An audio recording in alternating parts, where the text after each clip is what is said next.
right. And welcome to Press Turn, a video game podcast. My name is Sam, and today I have with me Derek once again, and David. Hello. And Derek froze, but it's okay. He's back. Um, and yeah, like always, this is just a video game podcast. Pretty casual. Today will be extra casual because there wasn't really news that caught my eye in a particular case. Unless you count six separate articles all talking about a different thing in Mass Effect Legendary Edition. Very newsworthy indeed, but we'll just keep it to one section. Um, and if you don't know yet, we're all volunteer writers for geeksundergrace.com, which covers uh, everything related to pop culture from a Christian perspective. So if you want to check any of our reviews for that, you can go to geeksundergrace.com. That's just a little poll I want to put in there so they can host this podcast on their website. Should I leave that in? I don't know. It's fine. Whatever.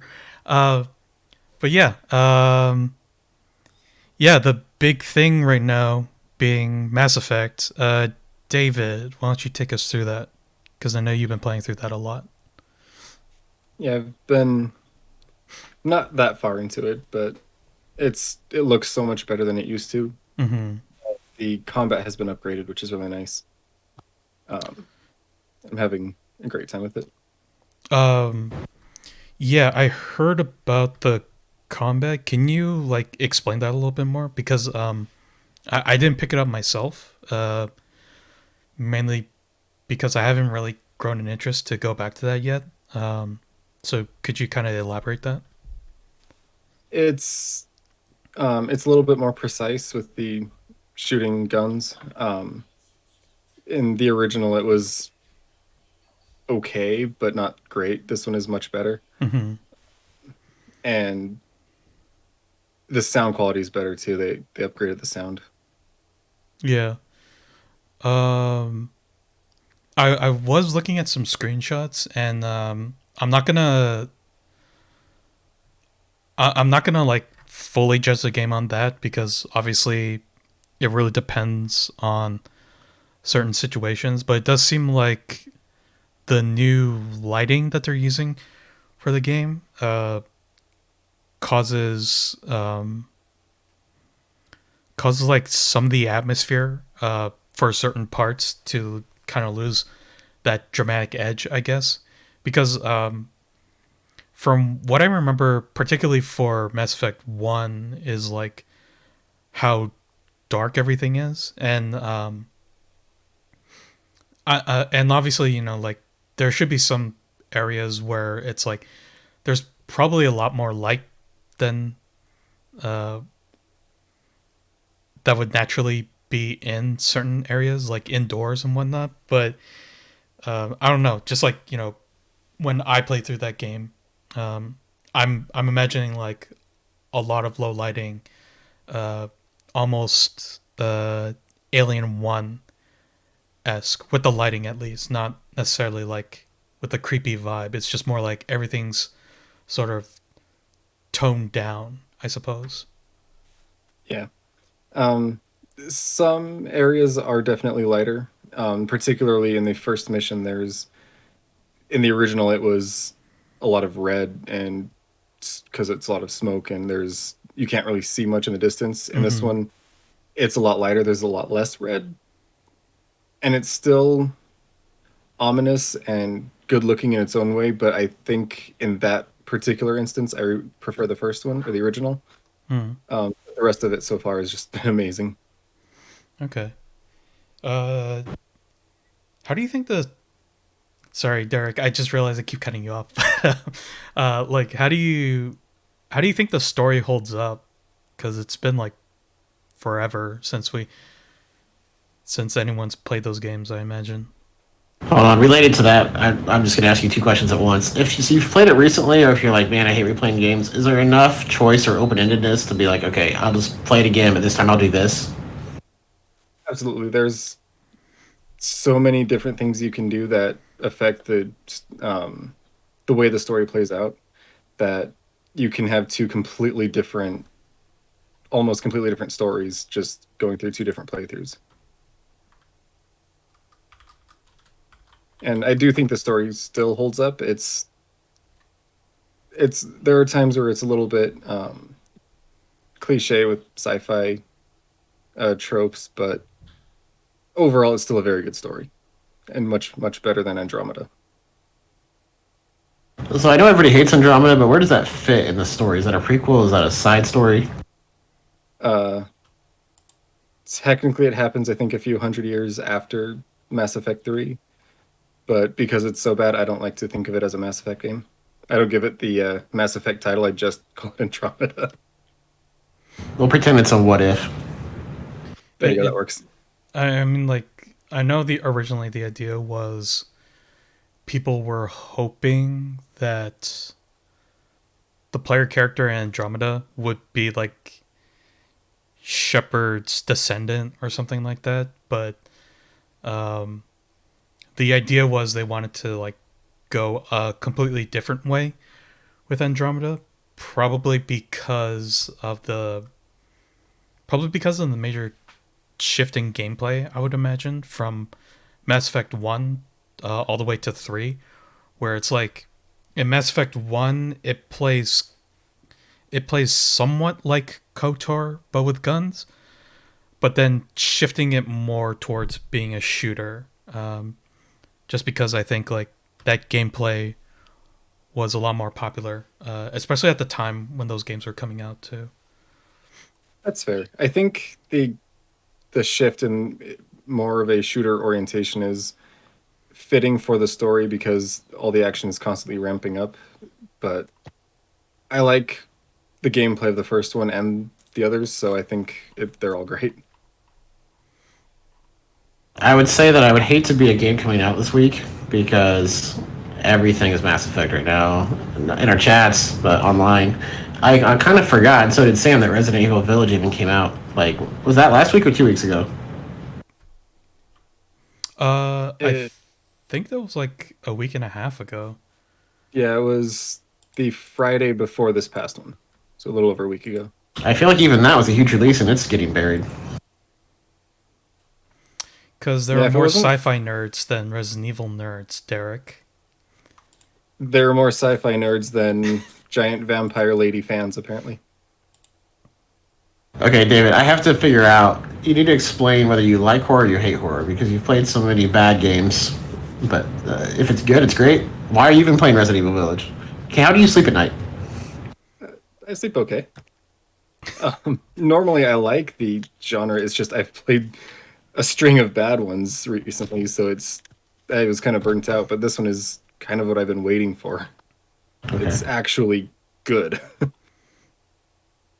Is it? Can you do you know if it's yet if it's dependent on the old Resident Evil games or is it like kind of a standalone story? It references the story in Seven, but it's not absolutely vital. I don't think. Um, there's enough to separate it that it would work as its own standalone. I Yeah, think they're just minor references that you'd only get if you played the seventh. I'll just jump in here and say, from what I've seen of the game so far, Resident Evil 8 Village, whatever, or VIIage, it's it's basically a direct sequel to 7, just not like how Resident Evil 5 to 6 are technically sequels just because they have the same characters, but 7 to 8 is actually like the first direct, it is like the first time it's like a direct sequel, because it's not just you're playing Ethan again, but you're following Ethan's story. And unfortunately, I had the ending spoiled to me because I accidentally clicked on a clip. So, oh well. But then again, I'm not really expecting um, like a elaborate, deeply woven plot arcs in Resident Evil. To be honest, their writing suffers a little bit in that regard. It's all a little bit too silly. But yeah, I mean, like I think if you enjoyed Resident Evil 7, you will definitely enjoy Resident Evil 8 because it is more of that gameplay type. From what I understand, there are some points in the story that feel like they ramp up a little too quickly compared to 7, and that it's difficult to tell because like I haven't played 4, and there are a lot of people saying that Resident Evil 8 takes a lot of inspiration from Resident Evil 4, which does seem to be the idea. I mean, like you start in a desolate village, then you go to a castle, and that's essentially like Resident Evil 4's second and first and second thirds of that entire game. So it is kind of weird because it almost feels like they're trying to recreate the magic that happened with Resident Evil 4 and its popularity, especially since we already know that they're working on a Resident Evil 4 remake that's coming up maybe like next year or the year after, possibly. So yeah, I don't know. It does kind of seem to be like a mixed bag,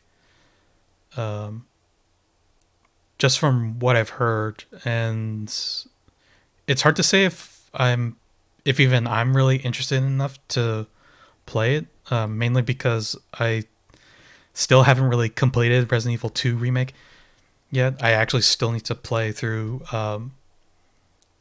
Claire B, and then if I want to see like how the gameplay changes, I would have to go back and play Claire A and then Leon B and just see how those are different. But yeah, I don't know. It just seems kind of weird where it's like Resident Evil 2 remake comes out. I think like goodness, like 2 years ago, I guess, and is a major success. And while it's a great improvement over the original Resident Evil 2, it's still a unique enough experience that it doesn't take away from people who might want to go back and play the original. And then not too long after that, Resident Evil 3 remake comes out, and appears to be kind of lackluster. And then we get the announcement for Resident Evil 8, like close to a year after, and now it's already out. Like I don't know. It almost feels like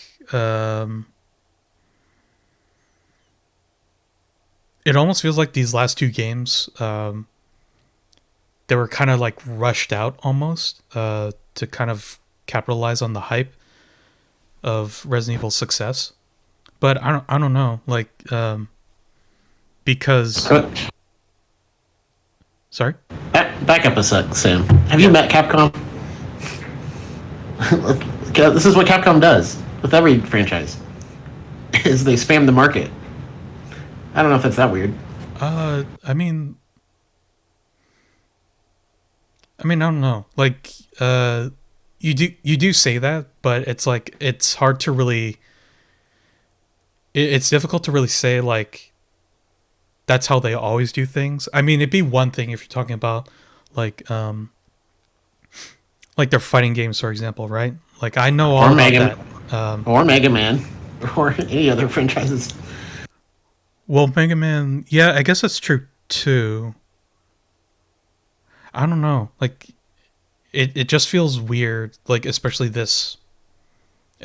for Resident Evil in particular. But yeah, like, then again, it is true that they just sometimes will throw out titles almost literally as if they want them to die before they even start. I don't know. But You know they're doing a Monster Hunter World remake for next year, right? oh, is that already a thing? I didn't even know about that. No, I'm screwing with you. Okay. I was hoping that was real, but I mean, if that was real, I feel like I would have heard about it. So I don't know. Just believable enough. I suppose so. I could see that game getting a like a FF7 or integrating, a PS5 upgrade or whatever. Monster Hunter World? Yeah. I don't know, because the Monster Hunter team is definitely a lot different. Although they have gone back a couple times with previous Monster Hunter titles, but I don't know. That's really iffy. And I'm What not if really they the just expert to talk about older titles because I started with World myself. So what if they just upgrade the graphics and add the wire bug? mm, I have no idea what I'm talking about. like, I'm well, just trying. okay. Like, I guess like if they did decide to do World and just remake it in the same way that they did with Rise, then maybe. I don't know. I guess it really depends. That could be interesting, but it's tough to really say. But yeah, Anyway, to wrap that up, David played new games this Yeah. week. Good job, David. Way to spend all the money on the fancy new items. yeah, that kind of hurt. I spent a bunch of money this week on a bunch of old crap. wait. So, Actually, sorry, real quick. David, how much did you pay for both those games?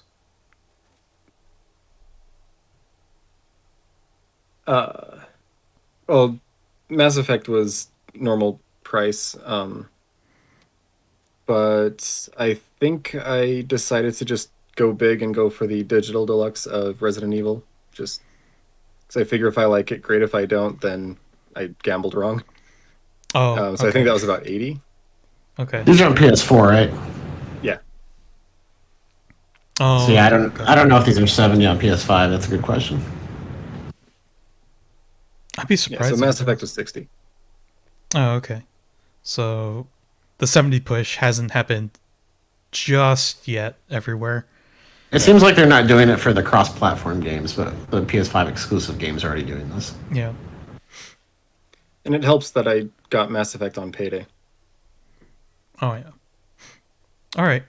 Um, I can't segue from payday. Payday, day. Wait. Days into months, months into years. Years can be told in stories, tales. Derek, tell us about tales. Well, here's a tale of buying a PS3 on eBay because all my friends lost their lost their PlayStation 3s. They did not lose their eBays because they don't have eBays. And so I spent like $100 in change on a PlayStation 3 so I could play old Tales games. Okay. And it came in a box that had like hardly any bubble wrap in it, and it had no adapter and no controller. So I got wrecked on eBay. But I went and got a controller, and my PC cord worked, and now I have. And then I could not log into my Sony account. My Vita, well, my friend's Vita, and my PS3.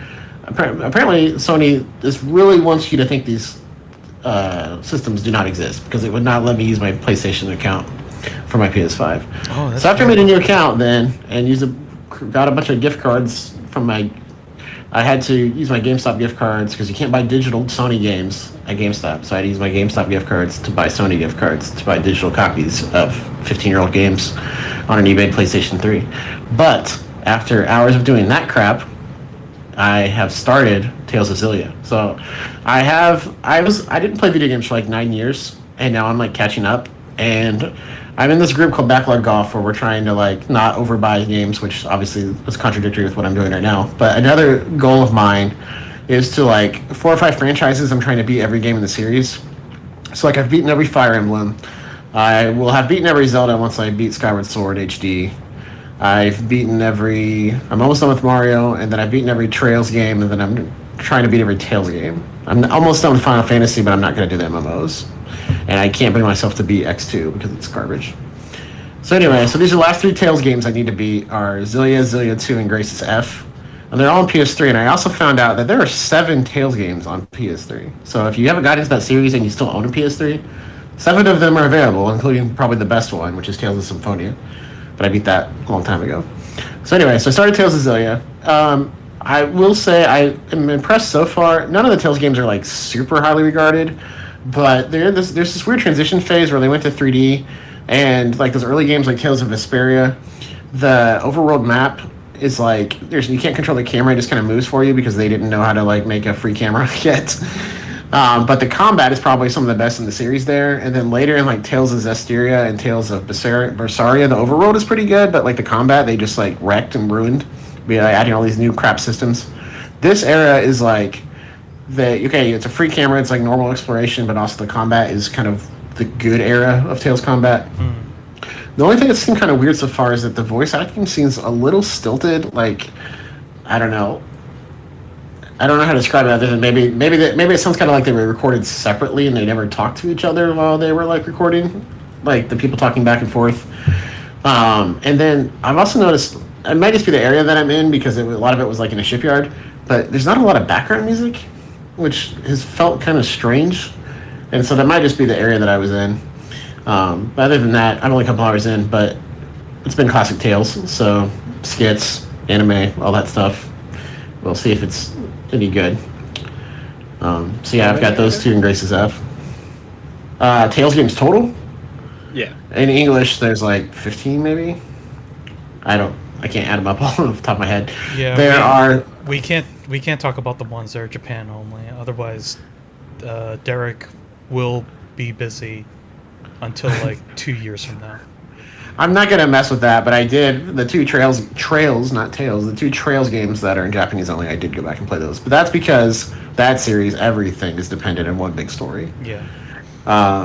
Here, I think there's at least 12 off the top of my head Trails games. It looks like you can get some of them on Steam.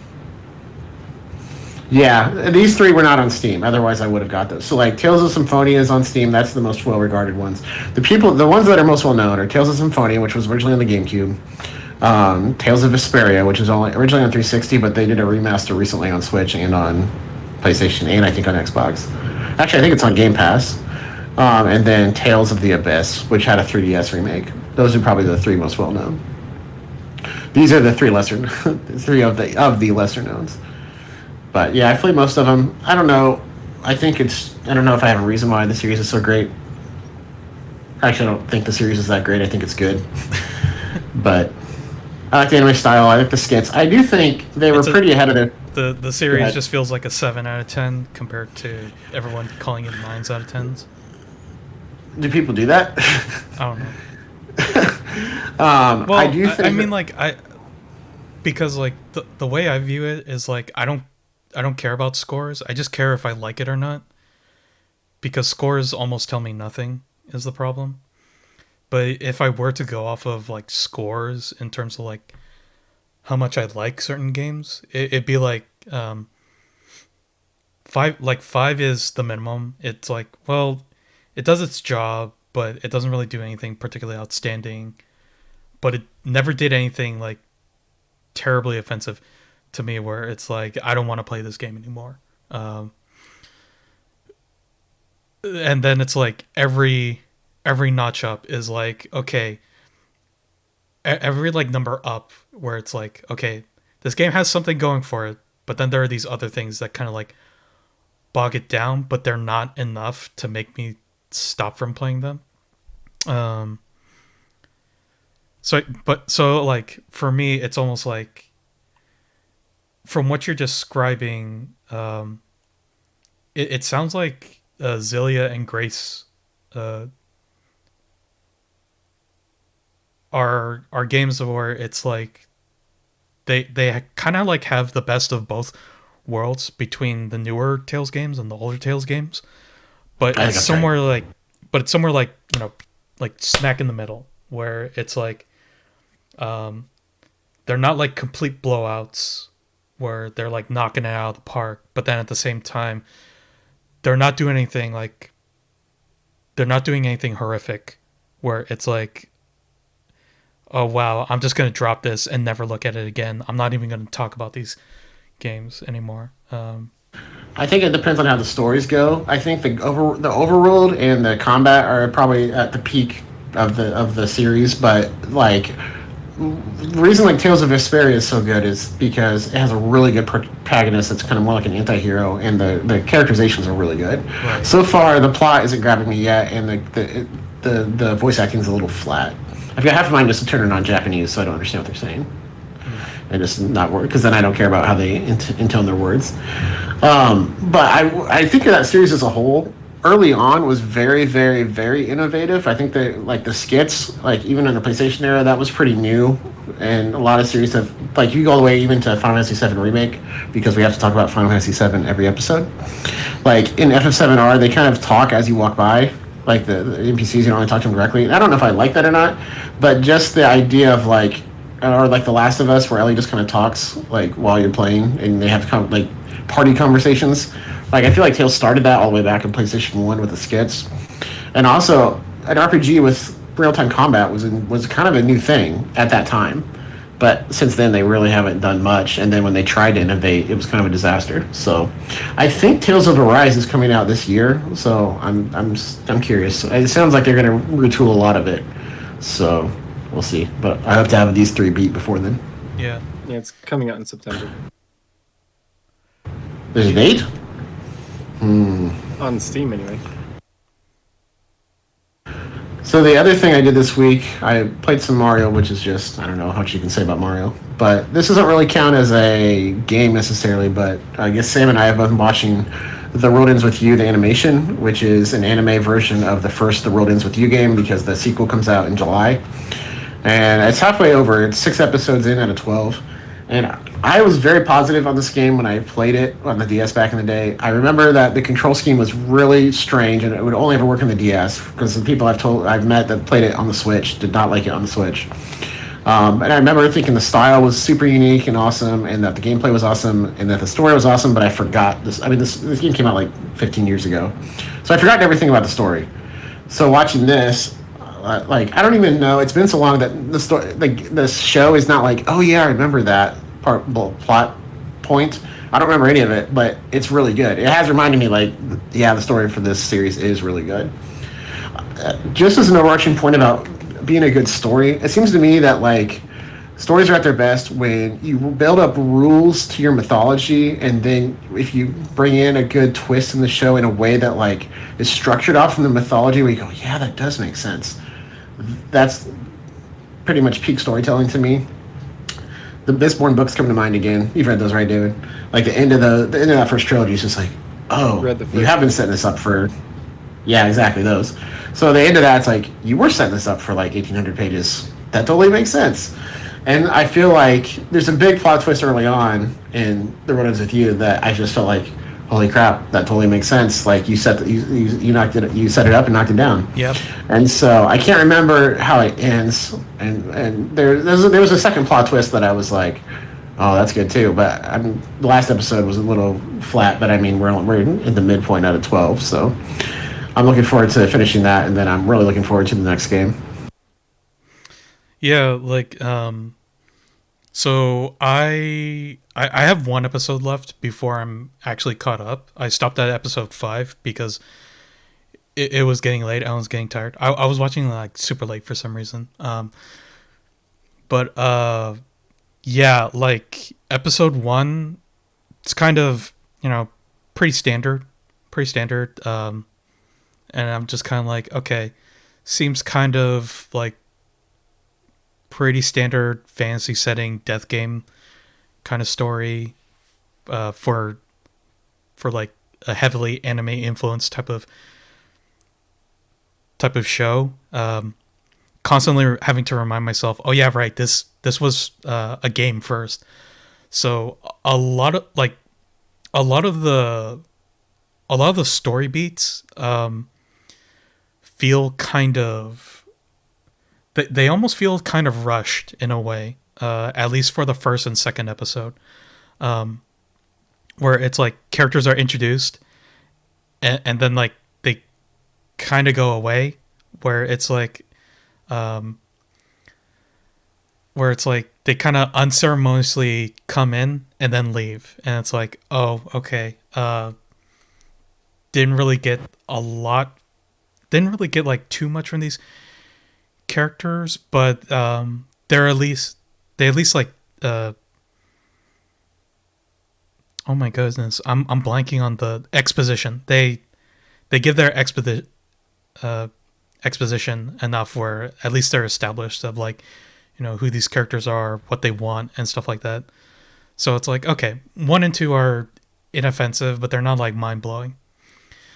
Then episode 3 kind of rolls around, and it's like, and then all of a sudden it's just like, oh wow, uh, episode 3 is like really good in terms of how that story develops and everything. That it was just kind of like, um, there's like 9 other episodes. Where are we going from here?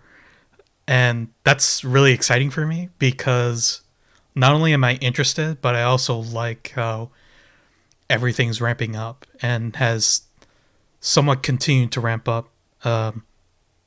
Although it's still a little confusing in some places. I'm not going to say there are glaring plot holes, but I will say it's like, I will say that, like, obviously there's just not enough information on some of these other elements in this story so far.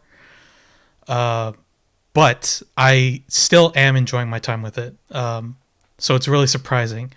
Um, it kind of makes me feel bad in a way though, because I'm almost like, is this adaptation actually going to be a good way to understand the story of But The World Ends you With haven't played the You game. before You haven't playing Neo? you haven't played the game at all.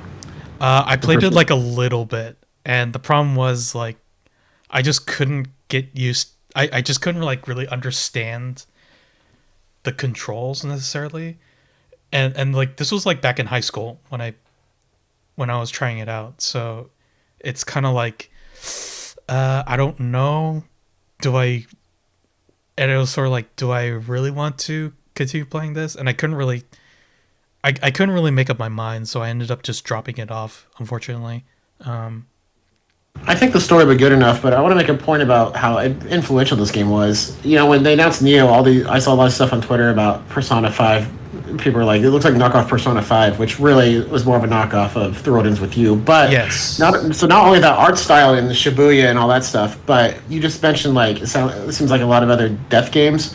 Like what anime are you thinking of? Because like Sword Art Online came to my mind. That came out 6 years after The Road Ends With You. Oh, not even that. Like, oh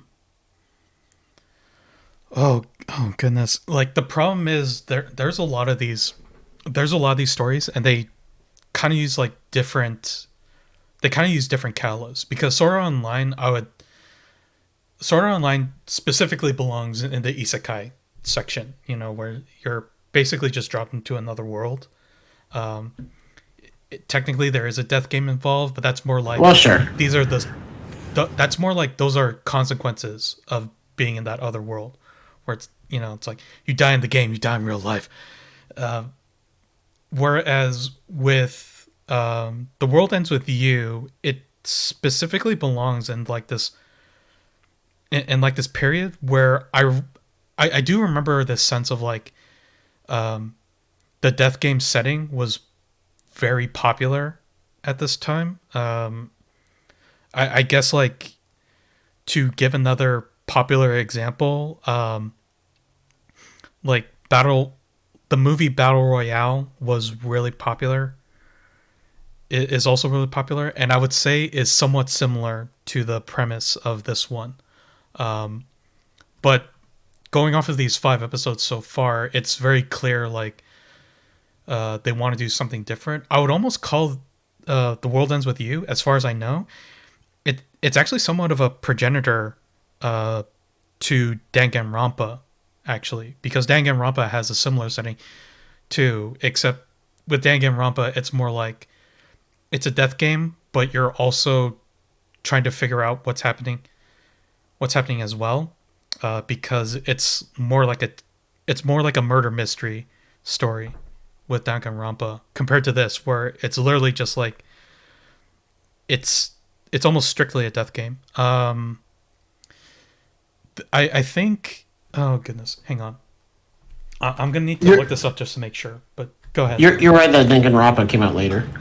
And I'm not saying it was like the first to have the setting at all. I just think it was really innovative for its time. Between not like the art style is a little, it's still it feels anime, but it's somewhat unique. And I did thought they did a great job with that with the animation, and the gameplay was very unique. And I felt like the plot was unique at least for me at the time. Oh no, yeah, absolutely. Like I will agree. I think World Ends with You, his art style is very strong. It definitely holds up. I really like how they kept in the dark outlining on the animation even. Yeah. Although although I'm gonna be honest, it always kind of takes me out of it when I see the 3D CGI in anime. And unfortunately, it kind of took me out of this where it's like, um, oh look at these 3D frogs with musical notes as legs, and they're clearly not the same animation as the other ones. But I'm pretty sure it was like that in the game as well.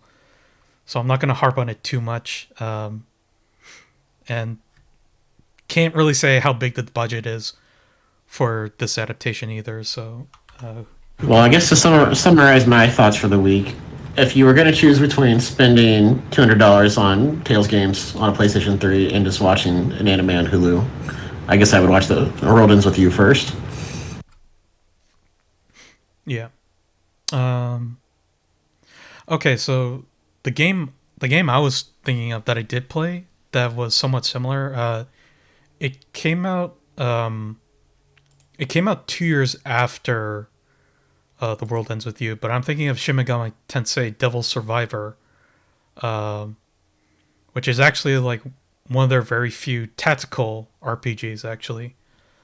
But similar setting. It's a death game in modern Tokyo, but it's done with Suzuhito Yasuda's art style, who illustrated for like uh, Durarara and also for Digimon Story Cyber Sleuth as well. So yeah, like the modern Shibuya setting, I guess it would be the best way to describe it. Definitely got popularized by The World Ends with You, I think, and it's definitely like I'm almost tempted to call it quaint in a way because it's somewhat like street fashion, but it's a very particular street fashion. Like I'm hard pressed to say if it even resembles like American street fashion in any way, but but I think it's definitely unique enough where it doesn't feel out of place or even out of time. It still feels like unique enough that it doesn't seem dated in any way, I suppose. I mean, it comes across to me a little 90s hip hop or 20s Pro Skater 3, Oh 20 yeah, House Pro Skater, I guess but so. not in a bad way. I mean, in my mind, when I'm watching this, I'm in 2007, so to me, it feels like I mean, I don't think it probably should be in 2021, but cartoon Shibuya in 2007, I guess I should believe it because I've been there. Anime 2077. Uh, but yeah, honestly, was really surprised by how much I was actually starting to enjoy the series as each episode went by. So yeah, genuine surprise. Uh, what I guess, unfortunately, what wasn't a surprise to me at least was the little taste of World's End Club. Derek, why don't you start because I'm probably going to go into another spiel for that too. Well, I only got to the part in that game where you're suddenly on a timer and have to make some choices. Okay. And then I had anxiety and turned it off. But the beginning of the game, I guess, is this another death game? Does that count? Oh But yeah, yeah. so apparently that's the theme of the week. But The thing that struck me, I like the animation a lot. I thought the voice acting was pretty weak, but it was a lot of whiplash at the beginning. It was like, no, this is happening. No, this is happening. No, this is happening. And I don't know if that continued, but maybe you can take it from there. Okay, so goodness, where to even begin? So World's End Club, um, I remember when the teaser trailer first dropped, and I was like, oh, okay, this kind of seems interesting. And then I saw, and then I, and then my heart sank a little when I saw from the makers of Danganronpa, and I went, oh no, because here's the thing, I, uh, I didn't, I didn't necessarily play Danganronpa. I really only watched a playthrough of the first game, um, and what I saw frustrated me so much that I was kind of like that it almost makes me resent the time I spent with Phoenix Wright games as well, because I guess like to go back, World's End Club is essentially a collaboration between two game makers, one who worked on the Danganronpa series, and the other worked on the Zero Escape trilogy. And while Zero Escape it while Zero Escape is definitely like a good series all on its own, I like have really big problems with how Danganronpa operates as a murder mystery game. Um, because the other problem is like when I see World's End Club, and I know it's a Japanese game, that fires off some red flags. And when I see from the makers of Danganronpa and Zero Escape, that fires off some more dead red flags, because both Danganronpa and Zero Escape are also death game games. So already I know, oh, okay, this is going to be another death game, death game. Uh, but to like really nail it down, one of my biggest problem with Danganronpa is um, it has the exact same problem as as you just told me, with your experience with World's End Club, is that Danganronpa also has plot back whiplash, where you're basically given no information at all, and then when new information is given to you, it's always treated as like a big shocking moment where it's like, oh my goodness, I can't believe this happened. Well, it's like, well, of course not, because you weren't told about it, and nobody's told about it, because if you had former knowledge about it, then it wouldn't be that shocking. So it's literally like it's literally like you're just being drop fed, but every important detail is drop fed to you like 5 minutes later to keep you in suspense, really.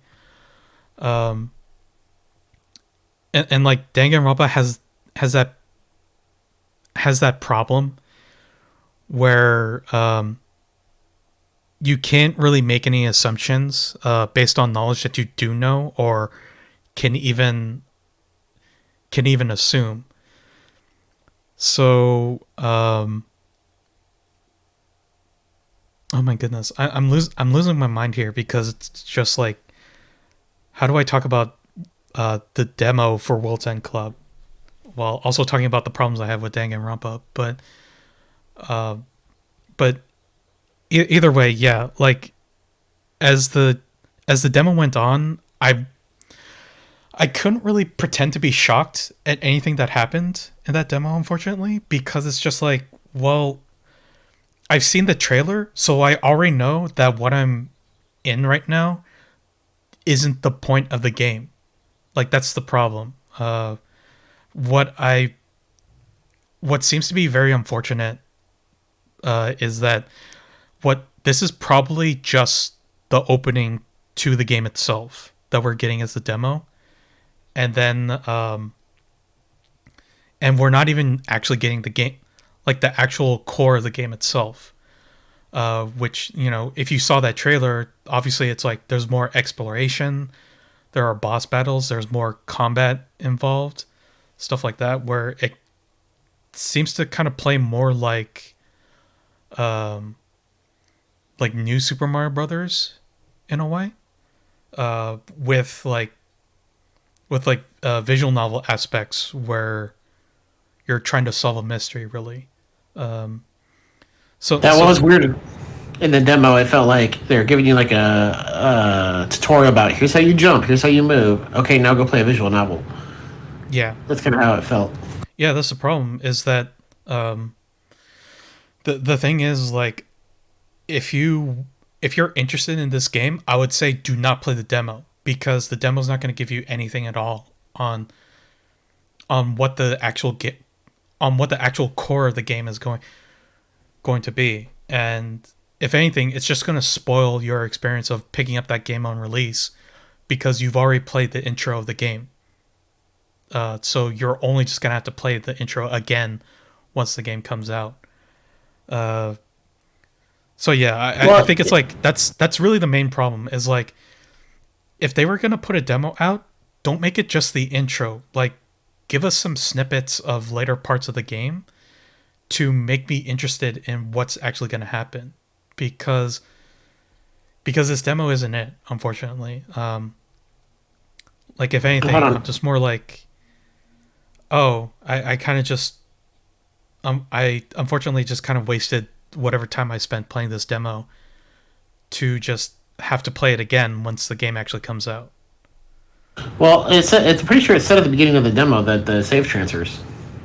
Oh, did it? I don't think I caught Okay. it, but if it did say that, then I guess that's fine. But But another point about what you said, I don't necessarily feel that way about this demo being exciting or not, but I felt the opposite way. I was mad at the Project Triangle Strategy demo because I played that this week. It right, was like, here's something from Chapter 6, and we're going to throw you right in the thick of it. And then you saw all these cutscenes, but I felt like these are huge spoilers probably. Well, I don't know, but like, I was like, I don't want to start the game knowing this is going to happen in Chapter 6. yeah, that's true too.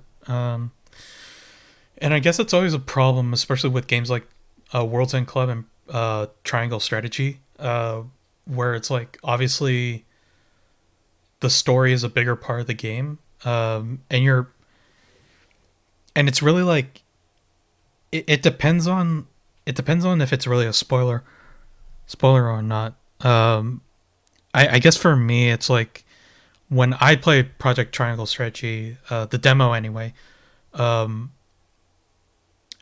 it it didn't really feel like that much of a spoiler, honestly.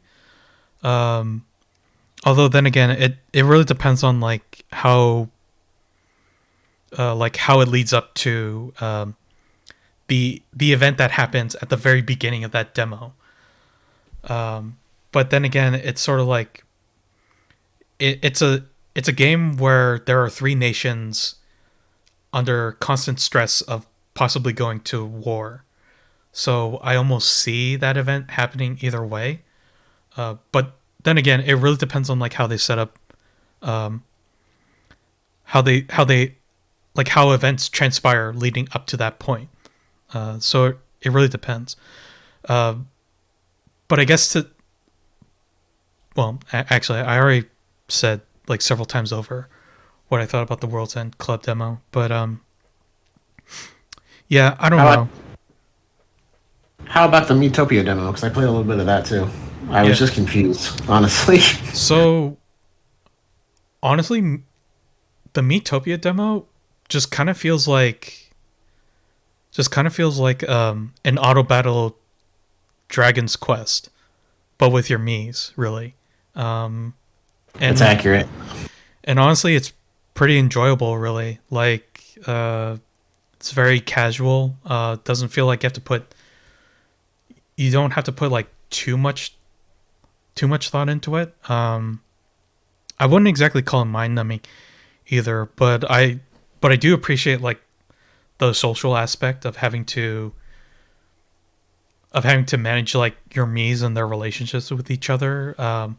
It definitely feels like that type of game, similar to Tomodachi Life for the 3DS, where this game and that game, it's really more like it's really more like playing this.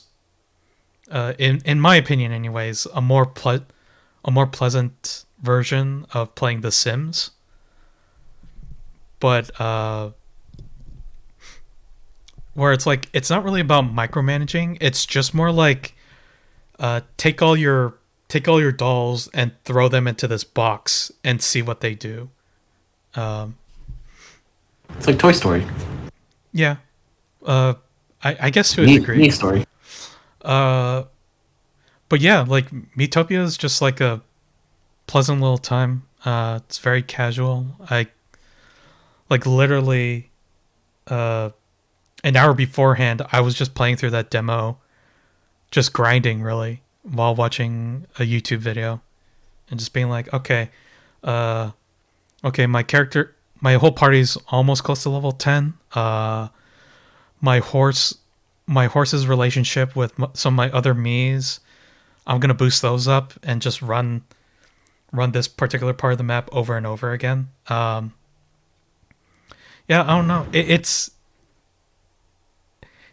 kind of like one of those games where it's like it doesn't really mean anything, whatever time you put into it, but the time you spend is just really pleasant. Like it's a very relaxing game, at least for me. You made that game sound so boring, and then you were like, "But it's pleasant." Yeah, It's like something to do with my other hand while I watch a YouTube video. but yeah, I mean, I don't really know what to say. It's just like I almost kind of wish I did play Miitopia when I was on the 3DS, but I kind of like it here better. Is this a remake of the same game? I believe so. Like it's basically just higher resolution Okay. and everything. But yeah, it's honestly just pleasantly fun. So if you like those types of games, I guess, then pick it up in about a week or so. I made my Mia chef. He flambés, he sizzles, I guess. And my best friend is a fly, who's a warrior, and he doesn't afraid of anything.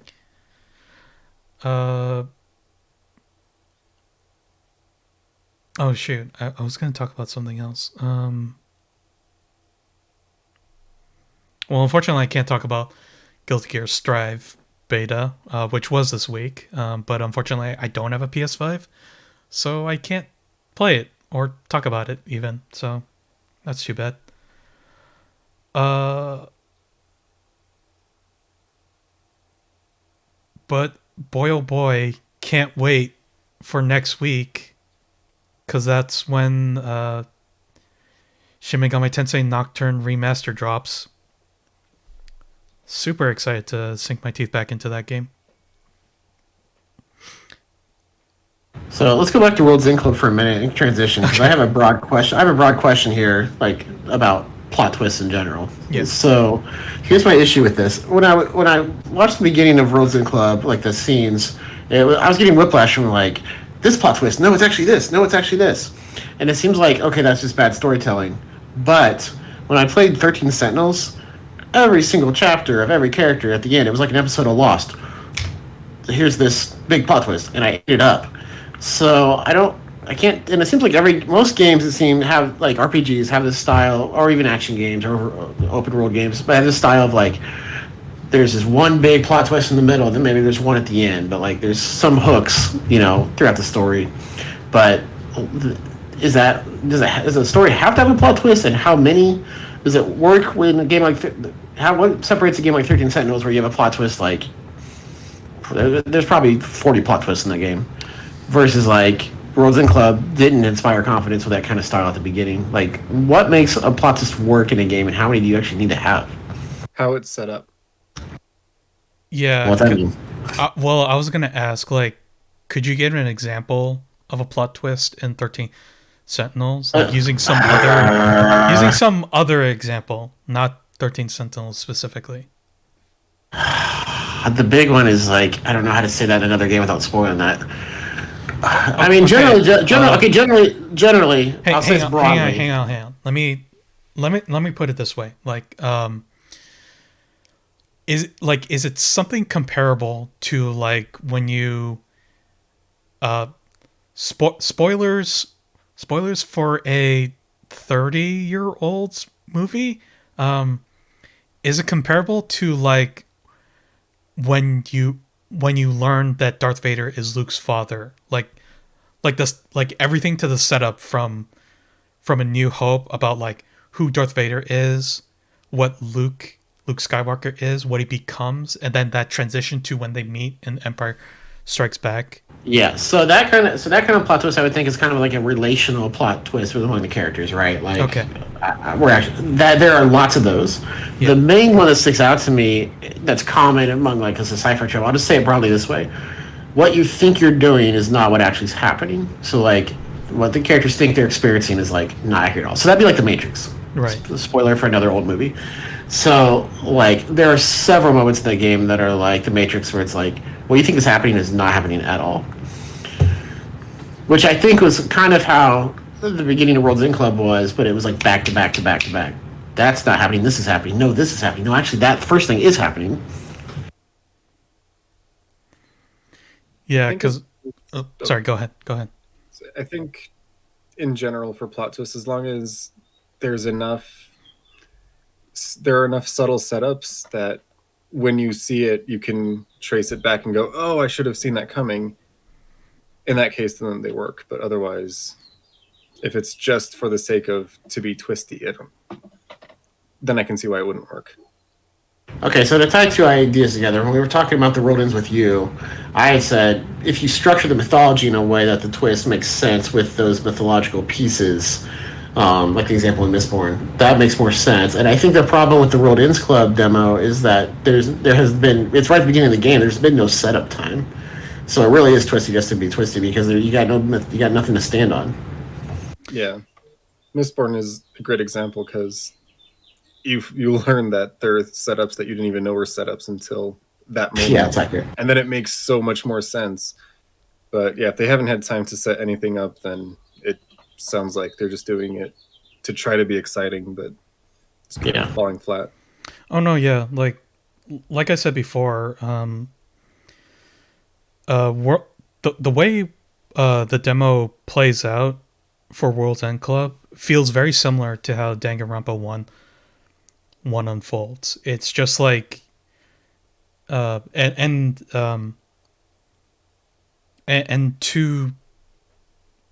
and to some degrees also plays like how the Phoenix Wright games play out too. Um, Disregarding courtroom logic, it's just like, you know, like details that get unveiled at that precise moment. It's like, well, yeah, like logically even, if if those were never if those details were never brought up um beforehand, then there's no way you would even be prepared for those twists even. And I think and especially the problem with Danganronpa in general is that whereas with Phoenix Wright whereas like with the Phoenix Wright series, they don't just throw out twists like constantly. There's at least some time uh in between each quote unquote twist or like piece of evidence that comes up. I guess like to give an example, spoilers for the first case of Phoenix Wright 1. Apologies, but to be honest, that case is pretty easy. It shouldn't be I that hard. just beat that one like 2 months ago, so you're So, lucky. so for example, a witness, uh, a witness like describes seeing the time, um, describes the time of death being accurate because he saw the time on a clock, but it just so happens that the clock wasn't working because there was a power outage. So that testimony is bunk now. And then he says, "Oh, I actually heard the time. My bad. Sorry." Aside from the fact that he's clearly lying, uh, about the actual time of death, it's like it's it's brought up later that a piece of evidence that we already had actually turns out to actually be a clock. But the thing is, we find out that the clock actually tells the time. It doesn't show time. It's a very weird thing. The clock is shaped like the thinker. Who knows how it even works anyway? But that's like an example of a short term twist with very little setup. It's like you have a piece of evidence, you think it's one thing, but then it turns out to have another function as time passes on. Where it's like, okay, well, okay, if the witness didn't know what time it was from the clock because it wasn't working, then how else did he figure out what time it was? Well, okay, maybe he heard it, but how did he hear it? Because there was no alarm, because again, the power was out. Oh, okay, maybe it's the statue? That makes no sense. Well, yeah, but it's the only other thing that was available in that room. So it must be a clock. How is it a clock? Well, turns out it has a function where it says what time it is. It's bananas. And trust me, that's not even close to the craziest thing that happens in that game alone. We're disregarding like other crazy plot twists in the other games, but with Danganronpa, it's one thing after another where it's like, or I guess, well, we'll just circle back to World's End Club to give a better example. With World's End Club, you're invited into a death game, but and the rules are mostly laid out, but it's just kind of like you're kind of just strung along by other characters telling you like, oh well, like the death game is everyone's wearing a bracelet, and it has a task written on it, but it's not your task. Someone else has your task written on theirs. So you have to figure out what your task is by either cooperating with that person or forcing that person to give it to you. And the rule is like whoever finishes their task first, everyone else dies, and that person gets a key. But that key only works like I think that's the other problem too, is like World's End Club gives you too many details to keep track of too, where it's almost like I think it just hopes that you forget other things that are going on and just focus on the present situation in that specific moment, which like logically I guess would be like run away from everyone else because they might try to kill you or something to get whatever task is on your bracelet, because it could be theirs. But at the same time, like, oh my god, I'm remembering other things that happened in that demo, and it's really infuriating because it's just like, well, it's like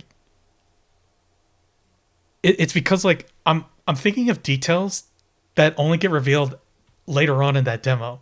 I don't even know if I want to tell you, Derek, because it's just like, I don't know. Let me hit it for myself. Okay. But let's get off World's End Club. So we got examples of plot twists that don't work. I don't know if you probably don't want to share the details unless the game's really old. But when has a plot twist worked for you? Like, you can just mention the game if you don't, or speak broadly if you can.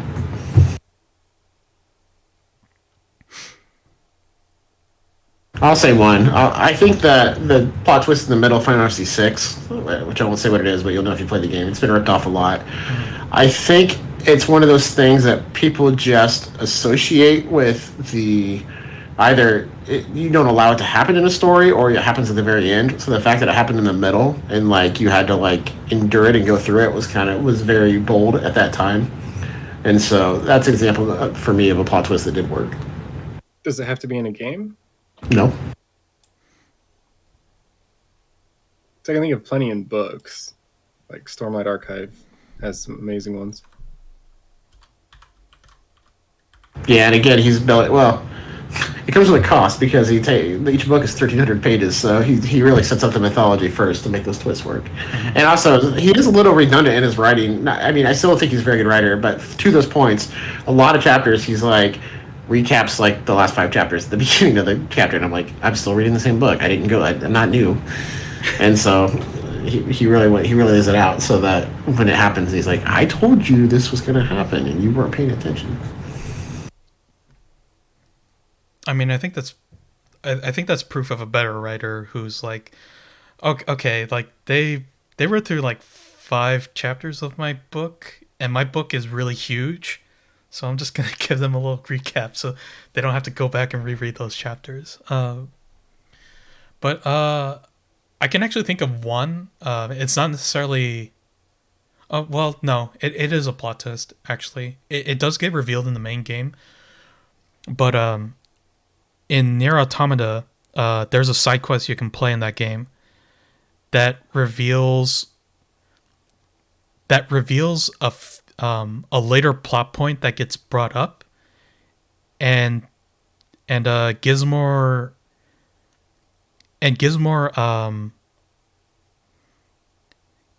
detail as to the relationship between 2B and 9S. Because apologies, I guess this is somewhat of a minor spoiler, but like obviously the androids in that game can be replicated by Yorha, so they don't necessarily have to worry about being destroyed. Like their memory is backed up and everything as well. So it kind of like plays into that part as well, but also into some other details as to like how those characters work. I Yeah, like that's like the most recent plot twist I can think of that was like really good when it hit. When I got to that point, anyway. And I thought of a video game example too. When you're done, All you. I don't want to interrupt. Bioshock, the first Bioshock, has a very well executed plot twist near the end. I don't want to spoil it for anybody who hasn't played it, but it was set up in such a way that, and I don't know what my camera is doing. It was set up in such a way that you look back at the rest of the game and it's you realize, oh, I should have seen that coming. Yeah, yeah.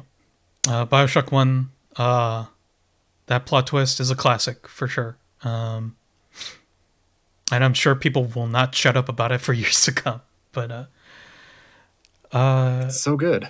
yeah, it's definitely good. I'm trying to think of another one, but I can't remember. So the one in Bioshock is good because it was set up. Is that the main reason? Is that the theorem here? Mainly, Yeah, it had a lot of good setups, and then when you find out, it really impacts the story and what you're going to do. In a it actually like ties up. It ties up the story together, kind of like as a whole. Um, like to like circle around to bad plot twists in a way. It they while not the same team, the same studio tries to mimic that same plot twist in BioShock Infinite, but they but if I remember correctly, because of time constraints and like the amount of delays that they had to do for that game already, they kind of had to rush out the bottom half, the end half of the main campaign for BioShock Infinite, where they where they relate it to something else, and it's kind of like it's more it's more interesting from a somewhat meta perspective, but in term in relation to the game story, it's just sort of like it doesn't tie together as neatly as BioShock 1 did with its ending. But then again, BioShock 1 also had some trouble with its ending as well, but it wasn't nearly as it wasn't nearly as like I'm going to use the word disruptive as BioShock Infinite's ending was. Um, it's kind of also unfortunate that they tried to use DLC to kind of fix that ending in a way. But then again, at least they didn't try to do what um, BioWare tried to do with Mass Effect 3's ending, which of course is one of the greatest plot twists ever. 10 out of 10 plot twist, that game. Okay, so without spoiling too much, why did that not work? Because it wasn't the plot twist you wanted, or because they didn't set it up right? Which one, Mass Effect? Mass Effect 3, that's the plot one everybody complains about, right? Yeah. Uh, I will say having I never played Mass Effect 3 because I heard about what happens in the ending. And then when I read about it, that kind of like that kind of deflated a lot of the energy that I had to want to play that game afterwards. Um, Well, let's hear from the person who suffered from it. yeah. I mean, ultimately, it's just that the ending is pretty much the same no matter what. Even though you have, I think, three choices of what to do at the very end, they all end basically the same. There's no actual difference, and so that pissed off a lot of fans because that made all the choices from the first two games basically meaningless because it didn't actually affect how the story ended. Okay, so the first two give you the illusion of diverging paths, and then at the end it all ends the same anyway.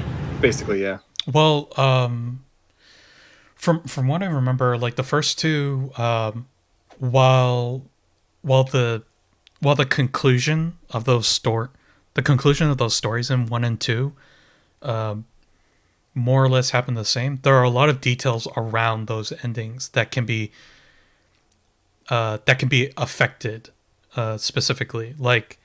Yeah. Like for example, the ending of Mass Effect 1 can happen in a few ways where where uh, where it ties back into Mass Effect 2 and how um and how areas that you return to from Mass Effect 1 uh, have different context around them. Meanwhile, in Mass Effect 2, it's well, arguably it's a little formulaic with how it happens. Not that Mass Effect 1's wasn't either. Mass Effect 2, it's sort of like how do I talk about this? Basically, like there are side quests involved that affect how the ending turns out in Mass Effect 2, where it's like I guess the best way to describe it is like Mass Effect 1 gives you an ending that you are in control of from moment to moment during that last during that like final climax of that ending. Whereas in Mass Effect 2, there are things you can do in like the second middle portion to like that that conclusion um, that play into that ending. So they both have things where it's like there's a lot of there are where it's like Mass Effect 2 is more about build up, whereas Mass Effect 1 is all about your actual influence. And I guess like I guess that's actually a different way to describe it. Whereas like Mass Effect 1 actually depends on your Paragon and Renegade rating, actually, if I remember correctly. Whereas Mass Effect 2, it was actually more focused on like how much you invested your time into the game before finishing the game's campaign. Yeah, that heavily impacted the end of that one. Yeah. Well, it seems appropriate to begin talking with Mass Effect and end talking with Mass Effect, just so we can be just as massively Mass Effect as everybody else. Mass Effects Event Well, speaking Horizon. of, Mass Effect 2 had a pretty great plot twist near the end, too. Are you being sarcastic or serious? Serious. Okay, because he was being sarcastic about Mass Effect 3, so I couldn't tell. What? 2. What was it again? Surrounding the collectors. I don't want to go too far into that. Oh, yeah. Yes. I remember now. Yeah. Do I want to end off on Mass Effect 2? I don't know. Plot twist. We have another thing to talk about. No, I don't know. Better 10 on Mass Effect 2 than 3. Mass Effect Remake coming soon. No. I don't know. I will say, Derek, if you are looking for something different, then you should play Shin Megami Tensei Nocturne. It is my favorite. It is my favorite JRPG, I would say. But that's just me, nothing too big. It's M-rated. I thought about if I was gonna break my rule, I'd either be Persona 5 first or actually Mass Effect. I'm not sure, but so Mass Effect is pretty tame overall compared to other M-rated games. So, well, like Mass Effect 2 and 3 are a little bit less so than 1, but 1 is pretty tame overall. Kind of like Halo 1. I was gonna say, aside from the sex scenes in those games. Yeah, but that's not overly explicit, so it's nothing like what Cyberpunk or Andromeda has. Yeah, fair enough. And they can be avoided altogether. I'm trying to. Well, now you didn't want to stop, and now we're on sex scenes. So good job, Sam. It's edgy. Okay. All right. I was trying to desperately look for a reason to say why you should play Nocturne, but we'll just end it right there. Don't do sex scenes, kids. They're not all that satisfying anyway. Anyway, that's going to be it for us at Press Turn. And we'll see you around. Stay safe. Peace.